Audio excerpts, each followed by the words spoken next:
Hola, ¿qué tal? Los saluda Javier Arguedas con un nuevo repaso semanal, un resumen casual de algunas de las informaciones internacionales más destacadas de esta semana, una semana marcada por el recrudecimiento de la crisis de coronavirus en varias partes del mundo. Vamos a ver entonces cuáles son los temas que me gustaría repasar con ustedes en esta semana. La semana 26 de este año 2020. Comenzamos con la segunda ola de coronavirus que aparentemente ya habría llegado a Corea del Sur. La controversia por posibles diálogos de Donald Trump con dos presidentes latinoamericanos, la declaratoria de elecciones en Bolivia, que sin embargo no pone fin a la crisis política en el país, y finalmente la quiebra de Wirecard, una noticia económica que ha sido quizá el escándalo financiero más grande que hemos visto en este año.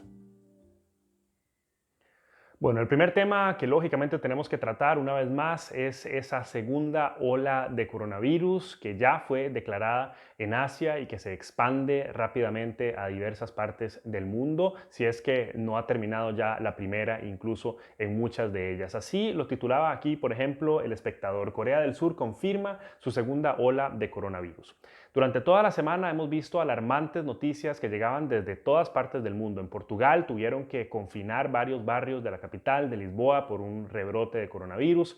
En dos países de América Latina donde hasta ahora el manejo de la pandemia había sido muy exitoso, Costa Rica y Uruguay, aumentaron exponencialmente los casos, decretándose también nuevos niveles de alerta. Y en Estados Unidos, un país que ya había iniciado su reapertura económica, como muchos habían previsto, pues explotaron los casos, de manera que estamos viendo casos máximos, nuevos máximos en los niveles de contagio diarios. Todo esto nos indica que hay un rebrote, lógicamente, de coronavirus y que en este caso particular podría ser bastante peligroso. La misma Organización Mundial de la Salud, que como sabemos maneja los datos del nivel de la pandemia en todas las partes del mundo, dio a conocer también su preocupación, así lo titulaba, por ejemplo, Infobae. La Organización Mundial de la Salud advirtió que el mundo entró en una nueva y peligrosa fase de la pandemia.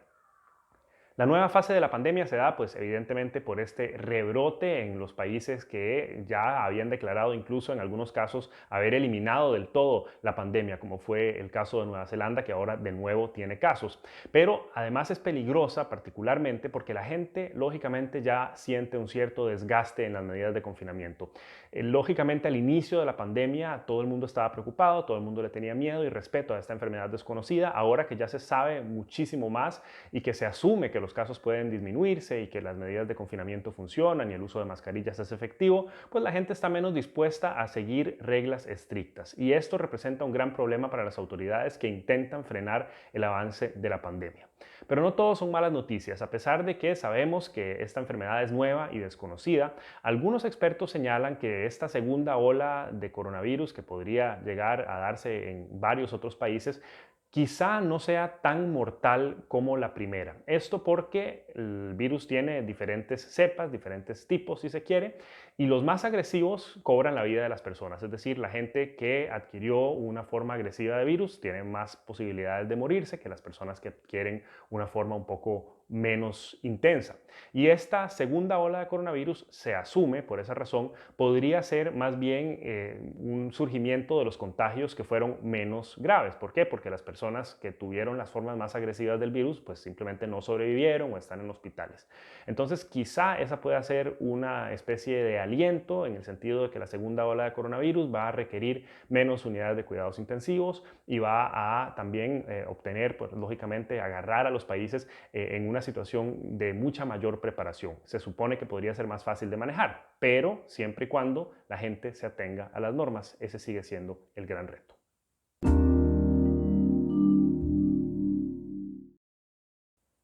Bueno, otra noticia u otras noticias que han generado bastante controversia en la región han sido las posibles visitas de líderes latinoamericanos a la Casa Blanca.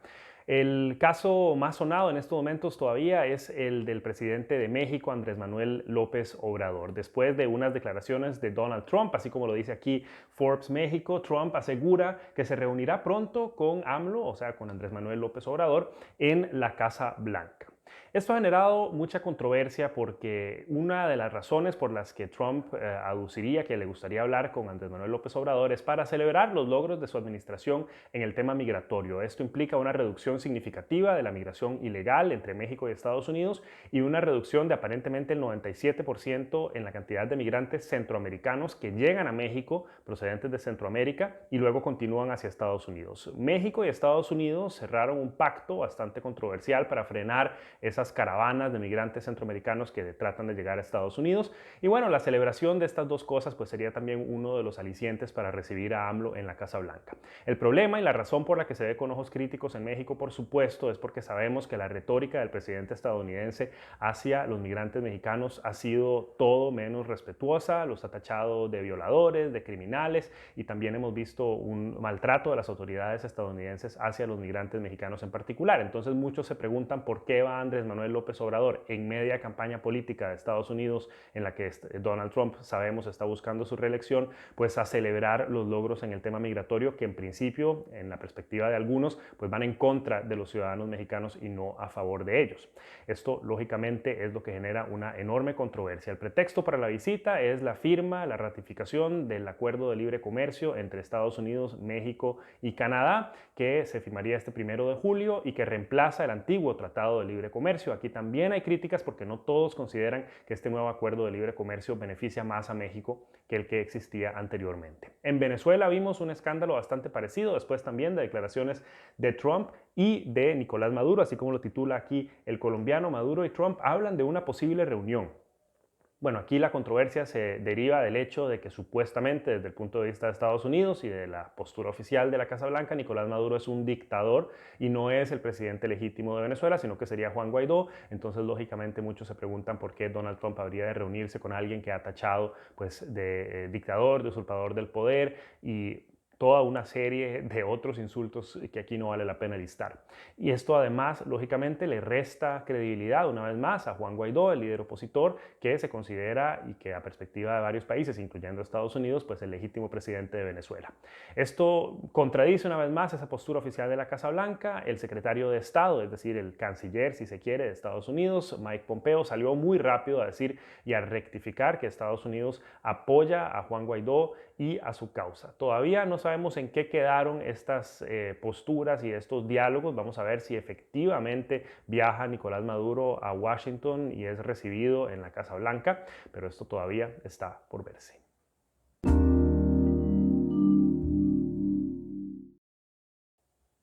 Bueno, otra noticia importante esta semana porque podría poner fin a una crisis política es la que se dio en Bolivia con el anuncio de elecciones. Ya finalmente se promulgó la ley que va a dar lugar a los comicios. Así lo titulaba aquí la FM. Yanine Áñez confirma que promulgará ley para elecciones en Bolivia en septiembre. Yanine Áñez es la llamada presidenta interina de Bolivia. Quizás es importante recordar cómo llegamos aquí. Bueno, Evo Morales era el presidente de Bolivia, un presidente controversial, de izquierda, pero indiscutiblemente muy querido por el pueblo boliviano, que sin embargo trató en esencia de aferrarse al poder. Así se podría interpretar, porque una y otra vez extendió su mandato hasta el punto en el que intentó realizar una enmienda constitucional por medio de un referendo, pero perdió el referendo, es decir, los bolivianos dijeron no, no queremos volver a reelegirlo, y aún así logró una vía judicial para hacer ese cambio y para permitirse estar en la papeleta en las elecciones que fueron el pasado 20 de octubre. En esas elecciones Evo Morales ganó los comicios, pero esos resultados fueron cuestionados incluso por los observadores internacionales, de manera que no hay certeza de que hayan sido legítimos, hubo acusaciones de manipulación y eso desató una crisis política en la que la oposición se movió con mucha fuerza hasta que llegó al poder interino Yanine Áñez, que es actualmente la presidenta interina, como les digo, de Bolivia. Yanine Áñez, una figura de derecha que además promulgó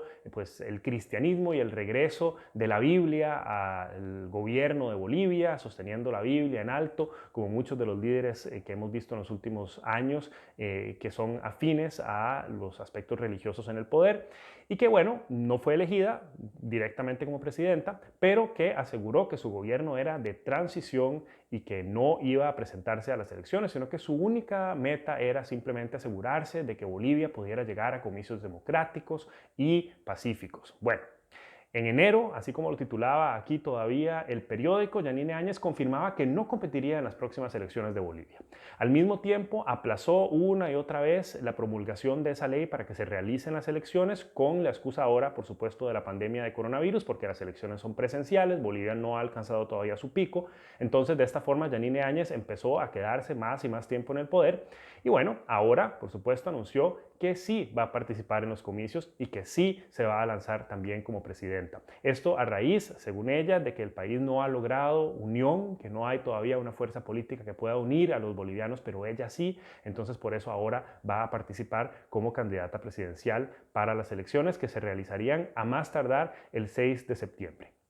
Interesante cómo van a ser los resultados de esas elecciones, porque por supuesto la fuerza detrás de Evo Morales todavía es muy fuerte. El mismo Evo Morales está ahora exiliado en Argentina después de que se diera lo que él llama un golpe de Estado, lo que otros consideran presiones militares a lo interno también de su propio movimiento. Y ahora vamos a ver qué es lo que ocurre. Él maneja la campaña desde Argentina. Yanine Áñez se presenta pues como la presidenta actual y que podría entonces ya oficializar su puesto en la presidencia, y los otros opositores que disputaron las elecciones a Evo Morales también estarían en la papeleta.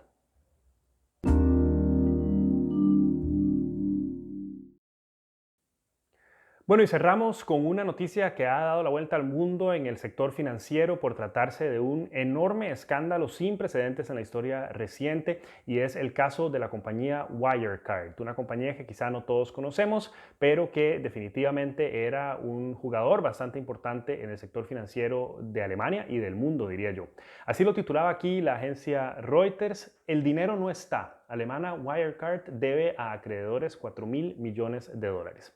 Para los que no conocen Wirecard, bueno, se trata de una empresa de servicios financieros fundada en 1999, que en principio lo que hacía era ofrecer soluciones bastante novedosas para todo tipo de formas de pago. Es decir, si yo tenía una pequeña tienda, un almacén, y no ofrecía todavía la posibilidad de pagar con tarjeta de crédito por no querer pagar pues, a los bancos las tasas que siempre y los intereses que requieren, pues entonces podía utilizar los servicios de Wirecard, que eran servicios basados principalmente en tecnologías electrónicas y que me iban a permitir pues ahorrar costos a la hora de hacer estos pagos. También ofrecían, por ejemplo, tarjetas de crédito pero virtuales, de manera que se permitía hacer la compra por internet sin necesidad de tener una tarjeta de crédito clásica. Y así Wirecard en cierta medida empezó a operar al final de cuentas como un banco como cualquier otro, pero con servicios sobre todo en plataformas electrónicas. Muy exitosa la compañía, no solamente desde el punto de vista de su operación, sino también de su desarrollo en la bolsa. Ingresó incluso hace apenas 2 años al DAX, que es como el grupo de las 30 empresas más importantes de Alemania que cotizan en la bolsa de Frankfurt,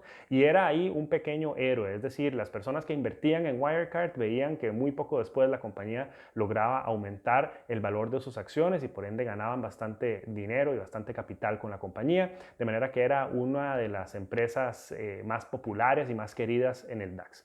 Bueno, en este año se dio la auditoría de las finanzas de Wirecard. Esa auditoría estaba a cargo de Ernst Young, una compañía de auditoría que todos conocemos, y Ernst Young dijo que no iba a firmar los libros, digamos, o la auditoría de los libros de Wirecard por considerar que había anomalías. Y cuando se destapó este escándalo, pues se dieron cuenta de que faltaban 4.000 millones de dólares que hasta el momento nadie sabe dónde están y que simplemente no existen. Es decir, la compañía alteró los números, alteró las cifras, dijo que estaba ganando más de lo que estaba ganando, que estaba generando más y que el banco tenía más capital de lo que tenía, y pues ahora simplemente no se sabe dónde está ese dinero. Y para colmo de males, a pesar de todo este escándalo, pues no solamente se arrestó ya a uno de los directivos que se llama Marcus Braun, sino que además la compañía tuvo irremediablemente que declarar su quiebra, así como lo indica aquí 5 días, pues Wirecard se declara insolvente y se convierte en la primera empresa del DAX en quebrar.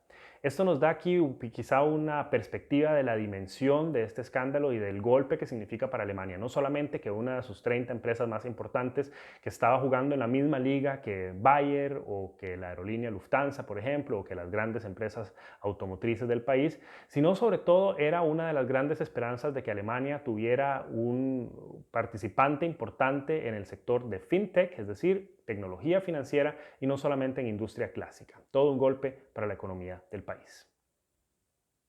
Bueno, y así llegamos al final de este repaso semanal. Espero que lo hayan disfrutado. Si es así, recuerden compartirlo y comentarlo. Y yo los espero, por supuesto, la próxima semana. Hasta entonces, que la pasen muy bien.